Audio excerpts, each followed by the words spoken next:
Hey everyone. So I am speaking about what I feel is a really important topic today. A little bit of a deviation from my normal subject matter around nutrition and training and lifestyle, but all in the same realm. And this is all about blood tests and a very common experience of many women after 40 when you feel like something or a lot of things aren't really sitting quite right. You don't feel great, you feel, less than your best. So, you do the right thing, you go to your doctor to get some blood tests done to see what the hell is going on, and they all come back as normal.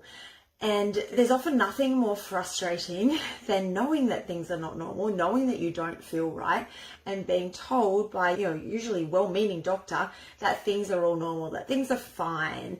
And it leaves you in this sense of you're not really sure what to do. Like, where do you go from things are normal? There's nothing you can really do with that, but also almost doubting your own sense of yourself, right? So you're left feeling a little bit depleted and deflated about, do you even know your own body anymore? I think a lot of us feel that way anyway in this stage of our lives. It's something I hear about a lot from women over 40. If I had a dollar for every time a woman told me she feels like crap, but got her blood test done and everything's normal, everything's fine, and they're almost believing that it's all in their head, then if I had a dollar for every time, I'd be retired on a tropical island somewhere. Like, it's very common.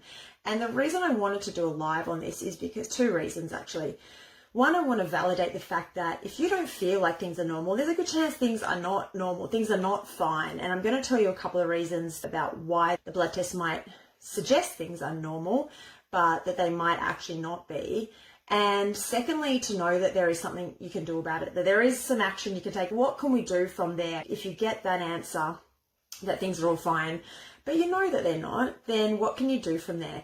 And also, so maybe you're actually in a position at the moment where you haven't gone and got the blood test done, but you don't feel like things are as they should be. And this is going to give you some tools and some resources to go into your doctor armed with, so that you can get the answers that you need and take the steps and actions that you need to take to feel good again. And I think the big thing for me is that most women are not going to go to the doctors unless they really feel like something is amiss. For most women I speak to, it takes a long time of feeling like crap and probably a whole host of symptoms before they'll even make the appointment at the doctor. And that if you're going, in yourself that, for example, fatigue, chronic or classic, really crushing fatigue is a very common symptom that we might go to our doctors to get checked for things like iron and vitamin B deficiencies. And you know the difference yourself between, I've just had a few nights of bad sleep to I feel exhausted at 3 o'clock every single day and I don't know why. Tell me why. There's a big difference between that. There's also a big difference between when another really common one is that you can't seem to lose weight, or whatever, no matter what you do, you're just steadily putting on weight, and potentially in different areas of your body to what you have previously done as well. That's not normal for you. And you yourself will know the difference between, okay, I haven't really been eating very well, I've been eating like crap and not really exercising, so it makes sense that I would put on some weight, as opposed to actually I'm doing all the right things, or I haven't changed anything to what I used to do, and yet I'm putting on weight. There are a couple of the most common reasons that I see for women wanting to find some answers from those blood tests or from those doctors. So let's get into it. I think there's nothing more frustrating and disheartening than going to the doctor and getting these blood tests, being told that everything is normal, or worse, that these symptoms are just part of aging and you should get used to it. That's really disheartening, and it's probably going to piss you off as well. Understandably, there's a couple of reasons. I think one of them, as I touched on earlier, it undermines your faith in yourself, that you know your body better than anybody, and that if things are amiss, things are not right, and that this is not normal for you. You know better than the doctors who are doing the blood tests and the experts, right? So it's really important to be able to advocate for yourself and to figure out the answers and to dig a little deeper and not just really take normal for an answer. And I can give you some resources as well about how to do that, because I think a lot of women find it hard to maybe challenge what the doctor is saying to them when we may not be armed with the resources to know what is normal and what's not normal. Second, and this is a big one, and that I think a lot of women don't necessarily realize this, there is a big difference between what is normal on a blood test and what is optimal. And I am going to get into the details of this in a moment about normal versus optimal on blood tests. And I see this all the time with particular things like thyroid, like iron levels, vitamin D, B12, where normal, it can often be far from optimal.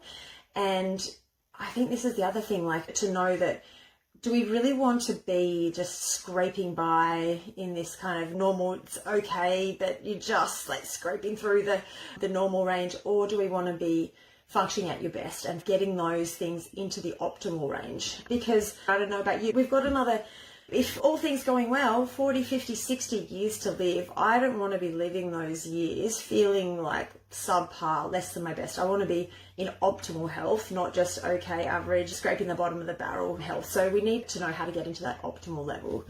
When I've got clients as a health coach, often one of my first jobs, or one of my main jobs at the start anyway, is to be an advocate for them and to dig a little deeper and be able to advocate for my clients to get some more answers if we suspect that something's amiss, and not to stop till we find the answers to why things don't quite add up. And I'll give you a really good example. Thyroid, coming back to thyroid, and this is a really common problem issue for women over 40, because as your sex hormones start to decline and go into a bit of chaos, it really can mess with your thyroid. So thyroid issues and suboptimal thyroid measures are very common in women over 40.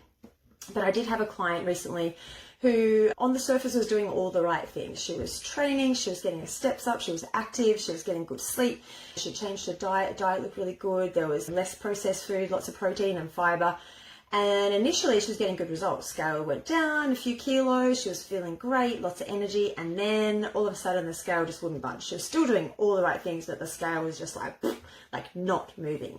And I was like, this is not normal, right? And also it's frustrating, right, when you're in that position where you are doing all the right things and yet you're not seeing any results for that. And this particular client had a history of an underactive thyroid, so she was on medication for that. But the last time she had a blood test, everything looked fine, everything looked good, they were all normal. So anyway, just when we stopped seeing the sorts of results that we would expect from the changes she was making, I suggested she get them rechecked. Sure enough, that TSH, the thyroid stimulating hormone, was super high again. As soon as she got that under control again, the weight starts to come down. So you can see why it's important if not only just fat loss, but general energy and well-being are problematic, that we have a look and see what the root cause of those blockages are. And I think in some ways for her, it was lucky, I say lucky, quote unquote, that they picked this up, because I think for so many women over 40, they get told their test results are normal, and thyroid's a really common one in this realm, and I'll tell you why in a moment. But they continue to suffer from things like exhaustion and weight gain and PMS and mood swings. And as I said earlier, normal does not mean optimal. There can be a really big difference. Let's get into that for a moment while I take a big deep breath. I feel like I've talked for 10 minutes straight without taking a breath. Okay, so let's talk about the blood test results for a minute, because this is going to help you see the distinction between normal and optimal. So your blood test results are obviously going to be assessed. So you go ask the doctor for a referral, go get the blood test, come back to the doctor when they get the results. The doctor's assessing these results against ranges that are considered normal for the broader population. So they're chosen, like this normal range is chosen from the average of results from a big group of people. Anyone who's ever got tested for thyroid is going to go into for TSH is going to go into this pool of people, and we're going to average out the results, and it's normal ranges. And this blew me away when I found this out. Normal ranges are where 95% of the tested population fall. So for you to be outside the realm of normal, for you to be anything but fine or normal, you've got to be in the top or bottom 2.5% of the population. You've got to be a real outlier for the doctor to even flag that anything might be a problem. And that just blows me away. And also, the 95% of people are not necessarily the healthy population. We're not getting blood tests from every single person that, is alive and walks the streets. And we're more likely to go to the doctor and get bloods done when we're not feeling well. This is just the 95% of normal are just the people who are getting these blood tests done. They're the averages that we're being compared to when it comes to this normal or fine range. And as I said with thyroid, that's a really classic example of where this is really not good enough to take your TSH, the thyroid stimulating hormone, which is the catch-all test that is done for thyroid unless you've got a history of thyroid disorders, and then the doc might do some extra thyroid tests. I recommend all women get the extra tests done for their thyroid, because often TSH can be normal in that normal range, but things like T3 or reverse T3 or antibodies can be out of whack, and that can also indicate suboptimal thyroid. So we want to do the whole gamut of thyroid. If you're getting symptoms such as weight gain, fatigue, hair loss, things like that, that can be symptomatic of an underactive thyroid. And so, yeah, that's my classic example. There's also, I forgot to mention this at the start, but if you've listened this far, then listen in now. I've got a sheet that I give to all of my health coaching clients, my VIP clients at the start, because I think it's really important for all women to get a baseline of a lot of different blood markers at the start or every year or so. And they're things like thyroid, but not just TSH, the other things that I just mentioned as well. The regular things that your doctor will generally ask for or request anyway when you request a blood test. Your blood count, your red blood cells, white blood cells, your iron is usually tested, B12 if they're a good doctor, vitamin D. But I've added a few extra things in there too that won't necessarily be asked for unless you request them. But I think they're really important things for women over 40 to know and to ask for. So if you want that sheet, just comment on this post and just say, let's say referral or referral sheet, whatever, something like that, and I'll know to send it to you. I'm more than happy to send that out to everybody because it's just a really good thing to be able to take with you to your doctors when you don't really know what to ask for. So they're just going to do the standard blood test if you're coming with regular sort of symptoms of fatigue or weight gain or that sort of thing.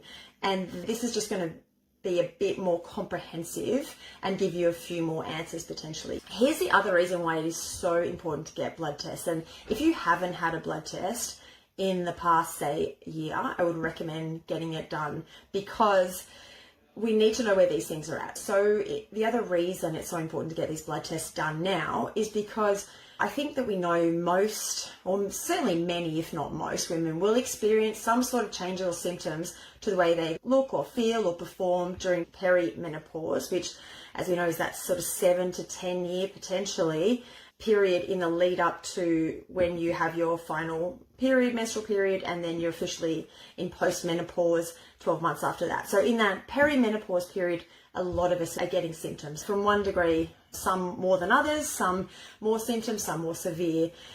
But we don't want to assume that everything going on is due to those changes in our sex hormones, which is the estrogen and progesterone being a bit chaotic and then obviously declining and falling off a cliff in postmenopause. I had a friend who said to me, I feel like everything is blamed on perimenopause these days. And I think the pendulum has definitely swung in that direction where because we're more aware about the changes that can happen in perimenopause and postmenopause, we can fall into the trap of just blaming everything on that. But sometimes these hormones can impact other things, but they're not the only reason that these things are happening, or we can address the other things that they're impacting. Doing these blood tests will give us an indication of what we need to address with potentially supplements or just lifestyle changes, treatments, that sort of thing, rather than just saying, oh, I'm perimenopausal, so of course I'm going to be putting on weight and feeling like crap and not sleeping and all these other things, where it could be something else that is being impacted by estrogen and progesterone, but that we can get an easy win from. Doing your blood tests, keeping a symptoms diary, they're two really useful and important things you can do so that we can take a deeper look and figure out what's going on if you're having some issues along these lines. Because both those things will provide clues around what might be going on beneath the surface, so we can address the root cause rather than just guessing or ignoring those signs and symptoms and putting everything down to just, oh, it's just hormones, of course I feel like crap. Yeah, because estrogen and progesterone, they influence lots of other hormones too. So as they are declining, relatively speaking, things like cholesterol and thyroid and iron and vitamin D and gut health can all be impacted by those. But if we have a look at how those things are looking, then we can also target those issues. So if cholesterol, a very common one, cholesterol's going up even though you haven't made any changes to your diet or lifestyle because estrogen is dropping, we can have a look at that and be like, okay, what do we need to do? What do we know we can do to bring cholesterol down? Same with thyroid. If you've always had a bit of a borderline thyroid, maybe some underactive thyroid issues going on, and then all of a sudden your estrogen's dropping, your progesterone's left the building, then your thyroid might all of a sudden be out of balance. And just knowing that there's an issue is really important so we can actually treat that. So I think the take home from all of this is that to trust your instincts. Know that if you don't feel your best, even if your blood tests say everything is normal, it's really important to trust your instincts and advocate for your own well-being. And there's a few ways we can do that. One, request specific tests. So that referral sheet is a really good start. So if you haven't been to the doctor in the last year to get things checked, if you're experiencing symptoms, even if you have been to the doctor in recent times, but you got the everything is normal answer, then maybe you go back, or maybe you get a second opinion from a different doctor, take this referral sheet with you and say, hey, I want to have a look at all of these. And the thyroid is a big one that there might be a couple of, sometimes there's doctors, there'll be a couple of out-of-pocket tests for thyroid, because if you're a doctor and you've got a reason for this, let me know. But for whatever reason, doctors are, I think, authorised to test for TSH, but not, say, reverse T3 or antibodies unless there's a really strong, compelling reason for that. But often TSH is normal and the other markers are not. So I always think it's really important to just get that whole gamut to see if they're all looking okay. And empower yourself with the knowledge. So knowing what is normal versus what is optimal. So if you have a look through your own blood test, I always tell my clients to request the results. So doctors will often just read off their screen like, yeah, no, all looks fine. Yeah, you're good to go. Or if weight loss is an issue, the classic is you just need to eat 1,200 calories and exercise more. That's the answer. Or if mood and anxiety are an issue, they'll be like, okay, let's give you some antidepressants and that'll fix that. GPs love them. They are overworked and underpaid, so they're doing their best. They've probably got 15 minutes to just read off their screen and figure out what is like a standout high or low. Otherwise, you're just going to be pretty much told that everything's fine and be on your way. Empower yourself with knowledge to know if it's optimal or if it's normal. So for this one, I don't have my own version, but I did in my research find an excellent sheet from a perimenopause naturopath, which goes through some of the blood tests that I mentioned before and that are on the referral that I give to my clients, and shows you what the optimal ranges are as opposed to what the normal ranges are. And so if you want that, what I might do is just put the link to get that sheet, because like I said, it's not mine to give, but it's just a link that you can put your own email address in and you can download it yourself. And that was a very good resource for just checking, are you optimal or are you normal? And then if they're not optimal, okay, for example, vitamin D is a classic one that I see a lot, whereas I think the normal range starts at about 50, whereas optimal is more like 100. So if you're anything from 50 to 100, you're like got no energy, and you're like, vitamin D impacts a bunch of other hormones too, and also has an impact on weight loss. So if that's suboptimal, vitamin D is a very easy supplement to take, right? Like you can get it over the counter, you just take a daily vitamin D supplement, and that's going to address that issue at least. Same thing with things like vitamin B12, iron. Thyroid obviously is a bit more of a conversation with your doctor if that's suboptimal, where you might have to say, hey, look, I know this is normal, but I don't feel normal.